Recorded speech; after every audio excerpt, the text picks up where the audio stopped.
जुलाई 2025, एक ही रात में 1300 राजनयिकों की छंटनी। माइक्रोसॉफ्ट ने 6000 और EY ने 1500 नौकरियां काटी।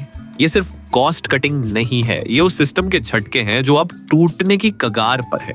80 सालों तक पश्चिम ने कर्ज के महल बनाए, डॉलर छाप छाप कर इंटेलेक्चुअल कैपिटलिज्म को जिंदा रखा।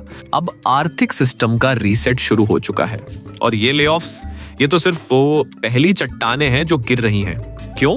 क्योंकि पश्चिम की जादुई तरकीब अनंत डॉलर छापना असफल हो गई है।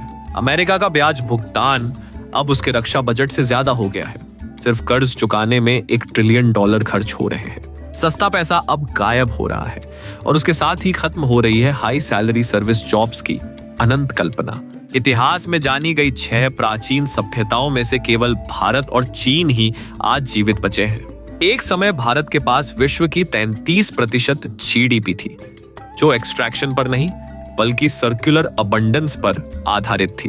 भारत की असली ताकत टियर 1 शहरों से बाहर के इलाकों में है, जहां आज भी सनातन अर्थव्यवस्था जिंदा है। Circular, decentralised and rooted in people. AI केवल इनोवेशन नहीं है, यह डॉलर से दूरी बढ़ाने वाली एक तेज रफ्तार चाबी है।